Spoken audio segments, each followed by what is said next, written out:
നമസ്കാരം. വിവാദങ്ങൾ പുകയുന്നതിനിടെ അടുത്ത നിയമസഭാ തിരഞ്ഞെടുപ്പിൽ വിജയിക്കണമെങ്കിൽ പാർട്ടി കൂടുതൽ വോട്ടർമാരിലേക്ക് പ്രവർത്തനം വിപുലീകരിക്കണമെന്ന് ശശി തരൂർ. MP പുതിയ വോട്ടർമാരെ ആകർഷിക്കാനുള്ള പ്രവർത്തനം നടത്തണമെന്നാണ് തരൂർ പറയുന്നത്. അല്ലെങ്കിൽ മൂന്നാമതും പ്രതിപക്ഷത്ത് തന്നെ ഇരിക്കേണ്ടി വരുമെന്ന മുന്നറിയിപ്പും ശശി തരൂർ കേരളത്തിലെ കോൺഗ്രസിന് നൽകുന്നുണ്ട്. കേരളത്തിലെ കോൺഗ്രസിന് ശക്തനായ ഒരു നേതാവിന്റെ അഭാവമുണ്ടെന്നും തരൂർ ചൂണ്ടിക്കാണിച്ചു. ഇന്ത്യൻ എക്സ്പ്രസിന്റെ മലയാളം പോഡ്കാസ്റ്റായ വർത്തമാനത്തിൽ സംസാരിക്കുകയായിരുന്നു തരൂർ. സംസ്ഥാനത്തിന്റെയും രാജ്യത്തിന്റെയും വികസനത്തിൽ സ്വതന്ത്രമായി അഭിപ്രായം പറയാനുള്ള അവകാശത്തെ ജനങ്ങൾ പിന്തുണച്ചുവെന്നതിന്റെ തെളിവാണ് തിരുവനന്തപുരം MP ആയി 4 തവണ താൻ തിരഞ്ഞെടുക്കപ്പെട്ടതെന്നും അദ്ദേഹം പറഞ്ഞു.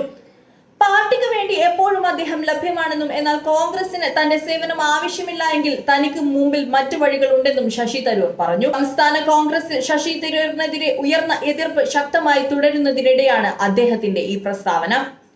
2024 ലോക്സഭാ തിരഞ്ഞെടുപ്പിലെ അപ്രതീക്ഷിത മുന്നേറ്റത്തിന് ശേഷം തുടർച്ചയായി അസംബ്ലി തെരഞ്ഞെടുപ്പിൽ കോൺഗ്രസ് തിരിച്ചടി നേരിടുന്ന സാഹചര്യത്തിൽ പാർട്ടിക്ക് തങ്ങളുടെ പ്രതിബദ്ധതയുള്ള വോട്ടർ അടിത്തറയിൽ നിന്നും പുറത്തായി ആളുകളെ കൂടുതലായി ആകർഷിക്കേണ്ടതുണ്ടെന്ന് തരൂർ പറഞ്ഞു. തനിക്ക് വ്യക്തിപരമായി ലഭിച്ച പിന്തുണ ഇതിന് ഒരു ഉദാഹരണമാണെന്നും അദ്ദേഹം ചൂണ്ടിക്കാട്ടി. കോൺഗ്രസ് തങ്ങളുടെ വോട്ടർ അടിത്തറ വിപുലീകരിക്കുവാൻ ശ്രമിച്ചില്ലെങ്കിൽ അടുത്ത വർഷം നിയമസഭാ തിരഞ്ഞെടുപ്പ് നടക്കുന്ന കേരളത്തിൽ തുടർച്ചയായി 3-ാം തവണയും പ്രതിപക്ഷത്തിന് ഇരിക്കേണ്ടി വരുമെന്നും തരൂർ ചൂണ്ടിക്കാട്ടി. ദേശീയ തലത്തിലും സംസ്ഥാന തലത്തിലും കോൺഗ്രസ് തങ്ങളുടെ വോട്ട് അടിത്തറ കൊണ്ട് മാത്രം വിജയിക്കാനാവില്ല. അതൊരു യാഥാർത്ഥ്യമാണ്. ദേശീയ തലത്തിൽ നോക്കിയാൽ കോൺഗ്രസിന്റെ വോട്ട് ഏകദേശം 19% ആയിരുന്നു. തരൂർ പറയുന്നു. നമ്മുടെ സ്വന്തം വോട്ട് ബേസ് കൊണ്ട് നമുക്ക് എല്ലാം സുഖകരമാവുമോ?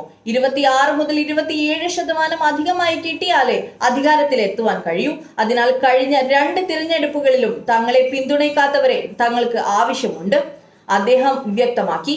തിരുവനന്തപുരത്തെ തന്റെ തിരഞ്ഞെടുപ്പ് വിജയവും തരൂർ എടുത്തുകാട്ടി. ഞാൻ സംസാരിക്കുന്നതും എന്റെ പെരുമാറ്റവും ആളുകൾ ഇഷ്ടപ്പെടുന്നു. പൊതുവെ കോൺഗ്രസിനെ എതിർക്കുന്നവർ പോലും എനിക്ക് വോട്ട് ചെയ്തിട്ടുണ്ട്.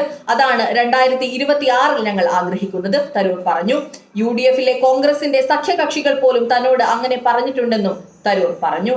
News desk മലയാളാക്ഷരം.